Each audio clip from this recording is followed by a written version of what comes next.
Bom dia a todos. Que a paz do Cristo nos envolva, né? Que os benfeitores espirituais nos inspirem na compreensão do Evangelho, nos inspire no exercício da caridade, a começar por nós mesmos, né? E estendermos ao próximo. Quem é o próximo? Aquele que está mais perto de nós. Aquele que apresenta necessidades que de repente nós podemos atender. É o exercício da caridade, né? Caridade é essa que muitas vezes nós esquecemos. Quando lembramos, por exemplo, do que está mais confortável para nós e esquecemos do desconforto do outro. O exercício da caridade começa pela caridade material, para então se estender a caridade em um sentido mais amplo, no sentido moral, no sentido espiritual, né? Nós estamos no capítulo 11 do Evangelho segundo o Espiritismo e o capítulo 11 trata exatamente dessa temática: amar ao próximo como a si mesmo. Para sermos caridosos, nós temos que amar.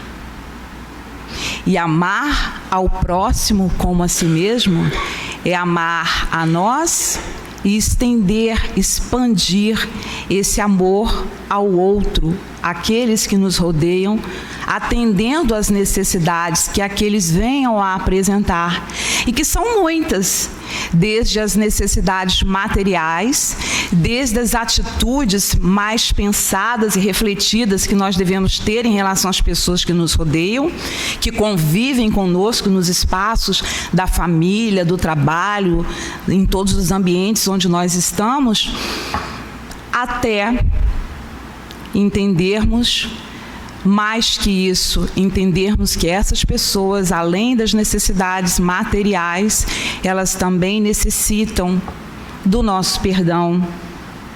Elas também necessitam da nossa indulgência, assim como nós também necessitamos do perdão, da indulgência e da caridade dos outros, porque não há ninguém que não tenha necessidade de amor.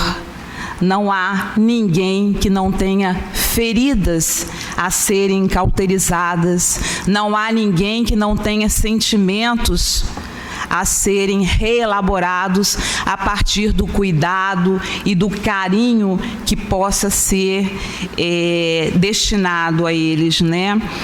O amor de Deus não faz distinção das pessoas. O amor de Deus é para todos, porque Deus é misericordioso, mas Deus também é justo. Então precisamos lembrar de uma máxima que inúmeras vezes são repetidas, mas que nós ainda temos muita dificuldade para entender. A cada um segundo suas obras, né? A cada um segundo suas obras. Muitas vezes as pessoas agem de determinadas maneiras sem pensar nas consequências que geram suas atitudes. Às vezes é apenas uma palavra, às vezes é um olhar meio torto, às vezes é uma censura equivocada em um momento inapropriado. E a consequência para o outro pode ser muito mais séria do que a gente pensa. Com nossas palavras, com nossas atitudes, com os nossos gestos ou com a nossa omissão, nós podemos estar gerando no outro situações para uma vida, situações para uma existência terrena ou para várias existências, já que a vida é eterna, né? A reflexão sobre isso é muito importante. Essa semana, nas redes sociais, na televisão, a gente viu um caso muito triste. Uma menininha, se não me engano, na Disney, tentando se divertir, estava lá em um trem, enfim, um meio de transporte, e um artista brasileiro começou a se incomodar com a aparência dessa menininha. Começou a rir, a filmar, inclusive fez um vídeo, jogou nas redes sociais. E a gente assistindo, a gente vê claramente o desconforto daquela menininha ao ser tão observada. Essa menina estava com uma peruca. E a não ser que as perucas sejam extremamente bem feitas, elas chamam a atenção, né? A gente observa que a pessoa está de peruca. E a menininha, ao observar que estava sendo vista e filmada, ela começa a ajeitar a peruca.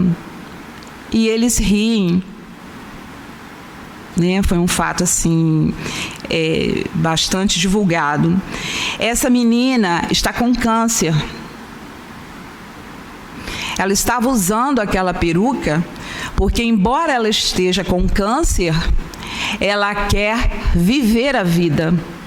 Ela quer ser criança, ela quer brincar. Então, ela estava ali com aquela peruca. E ao observar, né, conforme eu disse, que ela estava sendo filmada, em um primeiro momento ela se ajeitou, mas depois, observando a expressão dela, a gente vê claramente que ela ficou muito triste. Né? E eles continuavam rindo e ela envergonhada. Enfim, a gente pode perguntar: seria a atitude desse rapaz um crime? Ou uma falta leve? E aqueles que estavam junto com ele, que entraram na onda, porque a gente tem a tendência de entrar na onda, né, para não ficar diferente. Todos nós temos essa tendência.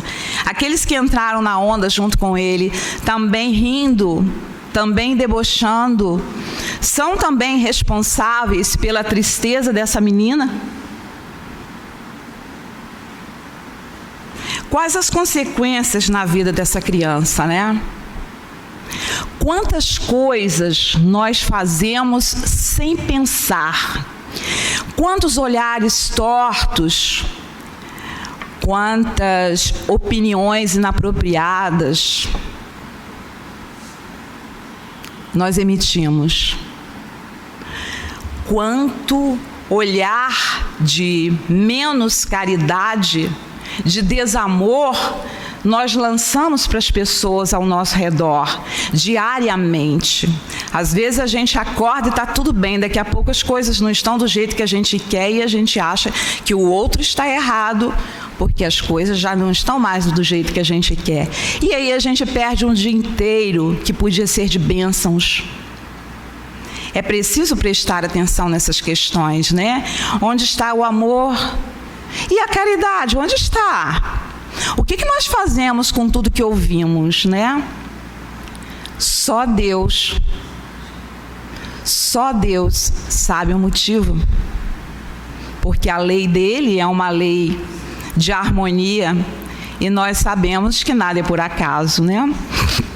Hoje nós abordaremos o item 14 do capítulo 11 do Evangelho, e o item 14 trata de um assunto muito complexo.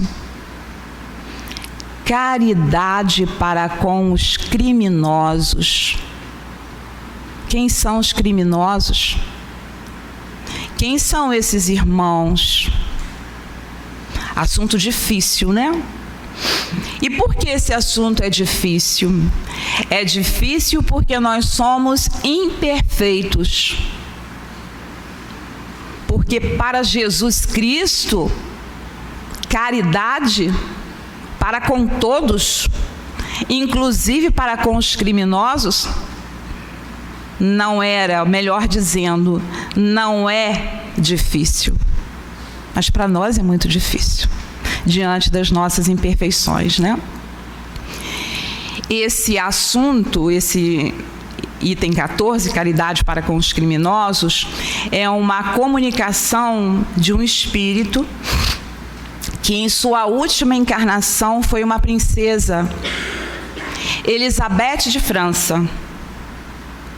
Elizabeth de França era irmã do rei Luís XVI. Ela ficou órfã aos 3 anos de idade. Era uma jovem calma, tranquila, amorosa, de boa conduta. Inclusive, ela ajudou, durante a infância, como órfã e na juventude, ela ajudou a cuidar do irmão. Mais tarde, ela ajudou a cuidar da sobrinha, mas ela vivia naquele contexto ali do Palácio de Versalhes, em Paris. Ela fazia parte daquele contexto da nobreza. Em determinado momento histórico do século XVIII, houve uma revolução e, com a tomada do poder pelos revolucionários, todos os envolvidos ali no contexto, independente se eles tinham ou não envolvimento com questões do governo, eles foram presos. Elizabeth foi presa também. Ficou até um certo tempo cuidando da sobrinha, ainda na situação de prisão, até porque as crianças também foram confinadas. Com muito amor, com muito carinho. A biografia de Elizabeth de França é linda. E, em determinado momento, ela foi julgada pelo Tribunal da Revolução e foi condenada. Foi condenada e foi decapitada.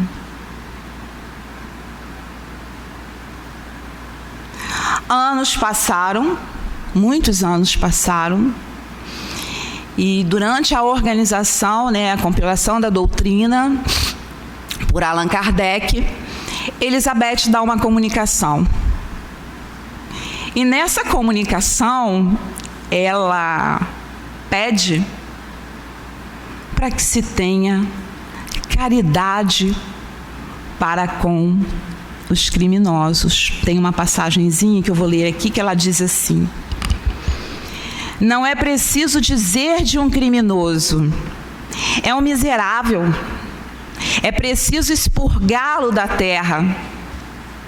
Não é assim que deveis fazer ou falar.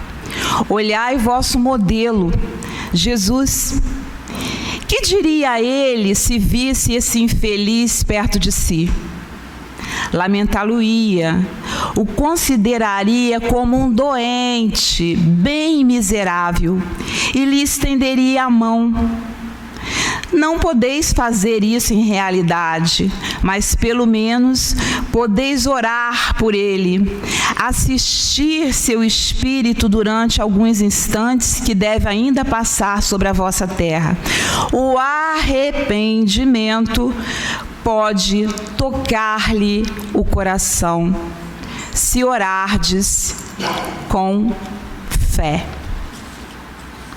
Tá? Então a gente vê eu diria, o momento desse espírito, que já diz: ora por aqueles que, na verdade que ela está dizendo é isso, ora por aqueles que, entre aspas, lhe fizeram mal. Por que entre aspas? Porque se nós entendemos que a lei de Deus é uma lei de harmonia, se Deus é todo bondade e justiça, nós sabemos que nada é por acaso. Embora Elizabeth tenha sido decapitada, apesar de ter aquela conduta tão linda, ela provavelmente já entendia que não foi por acaso, que estava dentro da lei. Não é? Será que nós estamos agindo, Vamos refletir sobre isso. Será que nós estamos agindo de forma correta com os ditos criminosos? Como a doutrina espírita explica essa questão? Primeiro, nosso olhar tem que estar voltado para a lei de Deus, que é imutável. O que é imutável é o que não muda, o que é universal, que vale para todas as pessoas, rico, pobre, feio, bonito, o que está se conduzindo bem e o que está se conduzindo equivocadamente, né?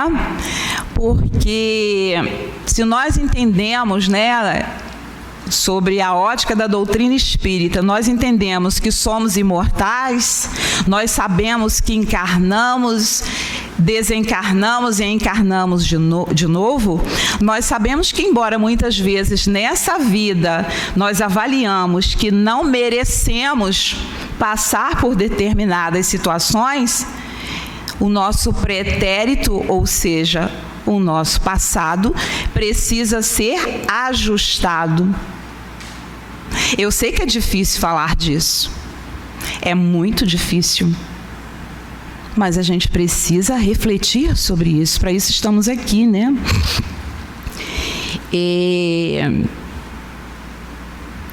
Com um pouco de boa vontade, gente, com um pouco de boa vontade, nós podemos lembrar que somos espíritos imortais, que estamos aqui para vivenciar experiências que nos ajudem a evoluir. E muitas vezes, na maioria das vezes, nós necessitamos da dor para evoluir. Nós necessitamos da dor para ajustar as nossas questões. Que tipo de dor? A Deus pertence. Não é isso? A Deus pertence, né? Nós sabemos que precisamos passar por provas e expiações, que são necessidades nossas. Se sabemos disso, sabemos que tudo está dentro de uma razão. Tudo tem uma causa, assim como todas as nossas ações têm um efeito, tem uma consequência, né? E cientes disso, embora tenhamos muitas vezes aqueles vacilos, né? Mas cientes disso, nós podemos começar a pôr em prática duas questões que são essenciais para que a gente caminhe, né? Na verdade, são duas exigências para que a gente evolua, falando um português claro. A primeira delas é aprender a perdoar. Elizabeth fala disso muito bem, porque o perdão cura. Difícil, né? Muito difícil perdoar quando a dor é grande. Muito difícil perdoar quando somos atingidos naquele nosso bem maior. E qual é o nosso bem maior? Ou melhor, quais são os nossos bens, né? São os nossos amores. Complicado. Mas o esforço tem que ser mantido, né? Existe um caso, eu vou ler aqui, de um serial killer nos Estados Unidos, se não me engano, que quando acusado sobre seus crimes de ter assassinado brutalmente 48 mulheres, confessa todos os crimes. Ele confessou. Descobriram, ele confessou. Sim, ele realmente fez isso. Ele disse. Mas o mais intrigante não é isso. Durante seu julgamento, com diversas testemunhas e parentes das vítimas, ele ouve, sem expressão facial nenhuma, diversos xingamentos, ataques e palavras das pessoas que estavam ali, né? A maioria parente, que o colocavam para baixo, com uma tentativa de fazer com que ele sentisse a mesma dor que elas estavam sentindo, né? As pessoas, né, diante da dor, elas atacam. De repente, não mais que de repente, alguém daquele público ali, diante da sala do júri, levanta, era o pai de uma das mulheres que ele havia assassinado. Levanta e diz o seguinte: há pessoas aqui que o odeiam, mas eu não sou uma delas. Você só dificultou as coisas para mim, mas a prática daquilo que eu creio, que é o que Deus quer que eu faça, que é perdoar, eu continuarei fazendo. Você está perdoado. Naquele momento, aquele criminoso que estava sendo julgado, que não, embora fosse xingado por todos os lados e não tinha uma expressão, estava congelado, pelo menos aparentemente não demonstrava nenhum sentimento, ele se surpreende e começa a chorar. Chora copiosamente. Quando se chora, se põe para fora muita coisa, né? E a gente fica pensando, quem sabe a partir do perdão daquele pai, de uma daquelas 48 mulheres assassinadas, esse criminoso tenha começado a repensar a sua vida. Quem sabe aquele pai daquela vítima tenha sido um instrumento da lei de Deus para que aquele criminoso comece a se movimentar para sair do lamaçal onde ele se encontrava. As possibilidades do perdão são incontáveis, né? E a nossa tarefa é perdoar. E aprender também, além de perdoar, aprender a não julgar. Difícil, né? Não sabemos o motivo pelo qual as pessoas se movem. Bem e mal, às vezes estão muito próximos. Nós fazemos o bem para aqueles que nós amamos e ainda fazemos o mal para aqueles que nós achamos que não são bons, ou que não vibram na mesma faixa que nós, ou que nos incomoda. Que isso? Quem disse que eu faço mal? Sei não. O mal não é só matar, o mal não é só ferir fisicamente falando. Às vezes a gente fere com as palavras, a gente fere com as atitudes, né? Quem é que disse que nós ainda não fazemos mal? Mas também, boa parte de nós já faz algum bem. A grande questão é, vamos aumentar a quantidade de bem, consequentemente diminuir a quantidade de mal, né? É uma questão para todos nós. E começando pelos mais próximos, né? E para isso é melhor lembrar das palavras de Jesus, né? Pai, perdoai-os. Eles ainda não sabem o que fazem, né? O perdão sempre e o não julgamento. E a gente pode lembrar, né? Jesus, naquela passagem que diz que Jesus, embora tenha sido traído por Judas, como que Judas é malhado, né? Jesus traído por Judas, se deu todo aquele processo que né, chega à crucificação. Jesus perdoa Judas. E Jesus diz para ele, você está perdoado. Será que foi a partir daquele momento que Judas resolveu trilhar novos caminhos? Será que foi a partir daquele momento que Judas decidiu caminhar tão rápido? Onde está Judas hoje? O que faz Judas hoje? Em que patamar Judas está hoje? Aquele que foi Judas está hoje? Quem é ele hoje? E nós estamos aonde?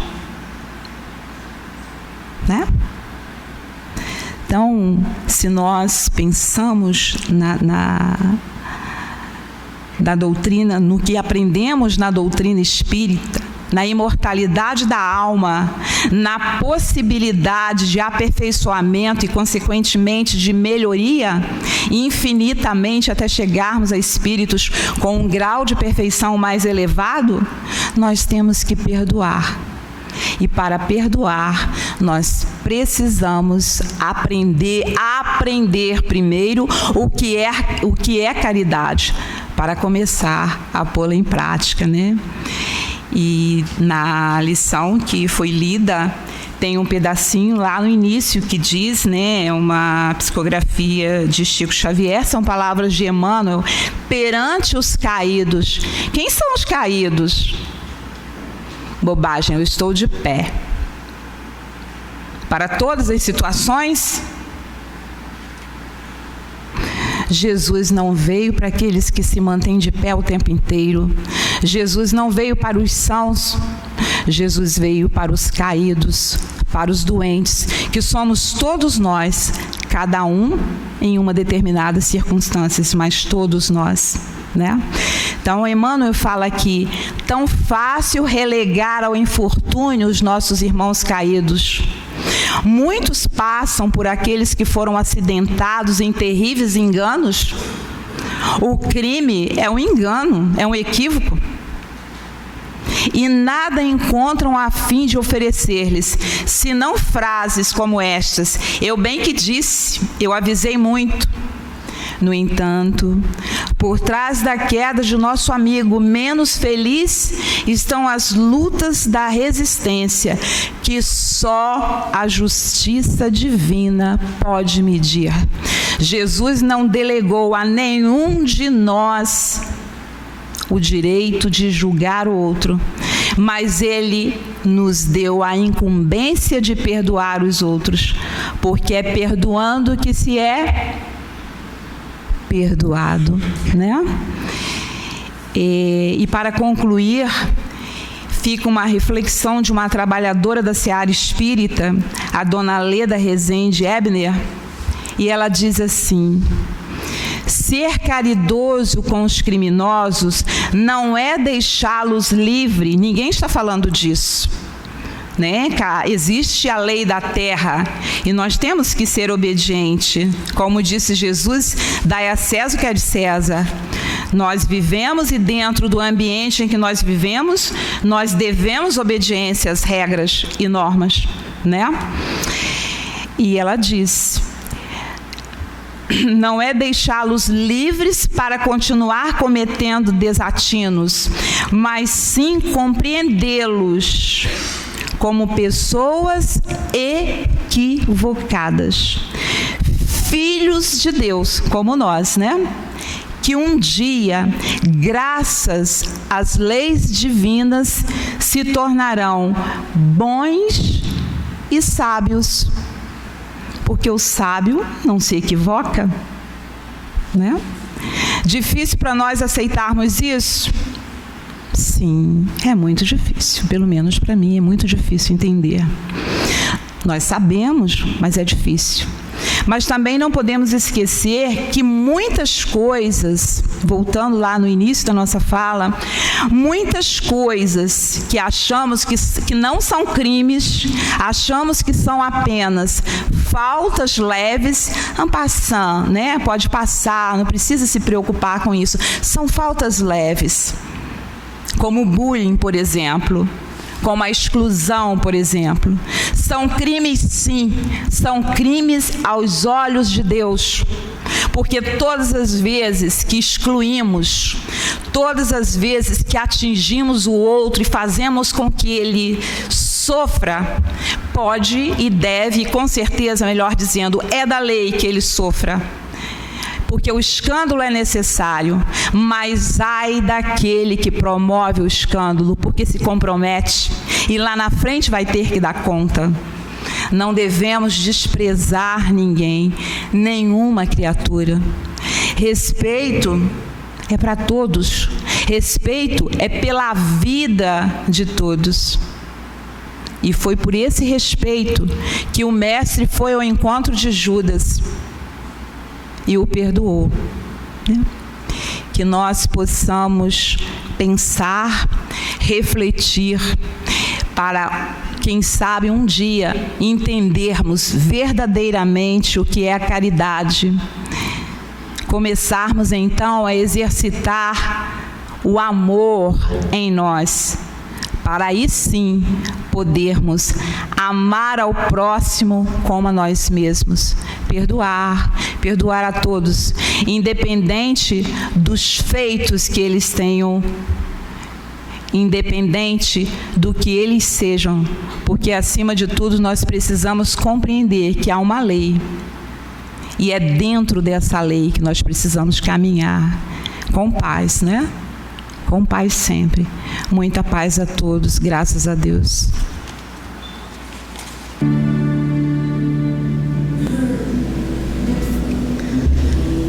Que Jesus abençoe a todos nós que buscamos o Teu coração nesse momento, porque precisamos de paz para as nossas almas. O espírito, a alma em paz consegue refletir melhor a respeito dos desafios da vida, dos desafios da encarnação. Sabemos todos nós das nossas dificuldades em lidar com as diferenças. Sabemos todos nós que ainda estamos numa condição de muito orgulho, de muita vaidade, que separamos como se pudéssemos do irmão que aos nossos olhos, nós que ainda julgamos, achamos que são inferiores a nós. Com que direito fazemos isso? Diante da grande lei de amor, somente o Pai, somente o Mestre, somente os benfeitores têm condições de avaliar o que cada um precisa, em que circunstância cada um se encontra. E ainda precisamos lembrar que onde estiver um coração, seja em que condição estiver, tem sempre um coração maternal a zelar. Tem um pai amoroso, uma mãe amorosa, uma avó, um parente, um amigo, e aqueles corações já generosos que sempre acolhe a quem necessita. E nós, quantas vezes fomos e somos acolhidos na insensatez que ainda temos, trabalhamos, orgulhosos que somos. Que a gente possa então sempre orar, socorrer uns aos outros, principalmente aquele que ainda está naquele lugar do mal pelo mal, da dificuldade maior, achando que é defesa, mas é um comprometimento grande enquanto espírito. Mas isso só o Pai que pode julgar, só o Pai que determina. Então, quantas e quantas vezes nós mesmos, na dificuldade nossa, desejamos mal ao companheiro, irmão, semelhante? Hoje nós estamos mais atentos, mas ainda é um estímulo muito condicionado em nós. Então, que possamos, então, como nos pede o Evangelho, socorre com a prece, socorre com a ajuda material, socorre, e possamos sair do campo do julgamento, para que aquele irmão, aqueles irmãos, aqueles companheiros, todos nós, se estamos juntos, encarnados, no mesmo momento, temos compromissos mútuos, precisamos cuidar. Se a gente já entendeu a leveza do amor do Mestre, que a gente possa ajudar, disponibilizar aos companheiros, para que possam despertar Irmão X conta para nós, né, em pontos e contos, de uma dama linda, a Diana, né, que é o nome dela. Ela, quando ela no repouso físico, ela ia para as regiões mais difíceis rezar, orar e socorrer os irmãos. Se revestia e adentrava, né? E ele teve a oportunidade de estar com ela e perguntou: você é tão bela, tão suave, tão doce, nesse lugar tão difícil? E ela falou: também já passei por aqui. Eu estou apenas vindo socorrer os irmãos que fazem o que eu também já fiz. Por isso, não julgueis. Por isso, se pode socorrer, todos podemos socorrer. Que possamos socorrer com a prece, diretamente, mas que a gente possa verdadeiramente exercer a caridade prática. Que Jesus Cristo, no seu amor infinito, abençoe cada um de nós nesse momento, na reflexão desta hora, para que o nosso coração, o nosso pensamento esteja bem suave, na frequência verdadeira de nossa Mãe Maria, e com o coração maternal possamos ajudar, orar, interceder, fortalecer aqueles que estão na dor, no sofrimento, no riso sem razão. Amado Jesus, querido irmão e companheiro de todas as horas, abençoe a todos nós que te buscamos neste momento, rogando a bênção da paz, da misericórdia, do equilíbrio a todos nós, para onde quer que possamos estar, estejamos em sintonia com o teu coração generoso, socorrendo, ajudando, para que todos nós possamos, Senhor Jesus, estarmos mais alegres, mais felizes, sempre na certeza de que não estamos sozinhos, O Senhor conta conosco certamente para podermos ajudar e colaborar nesse grande lar que é o nosso planeta, que é a nossa experiência junto uns aos outros. Fortalece, Senhor, os nossos laços de verdadeira amizade, para que sejamos verdadeiramente família, ajudando-nos mutuamente. Abençoe aqueles nas condições mais variadas do entendimento da lei, para que todos possam prosseguir na leveza, na suavidade do teu coração, do seu rastro de luz. Fique conosco, Jesus amigo, abençoando os nossos lares aqui representados, e que possamos sair daqui leves, suaves, tranquilos, cheios de esperança, e que possamos então, Jesus, em teu nome, mas acima de tudo em nome de Deus, irmos encerrando esse momento de preces, de busca, de conhecimento, para que sejamos instrumento da tua paz, do teu amor, do acolhimento uns aos outros. Os médios no alto passe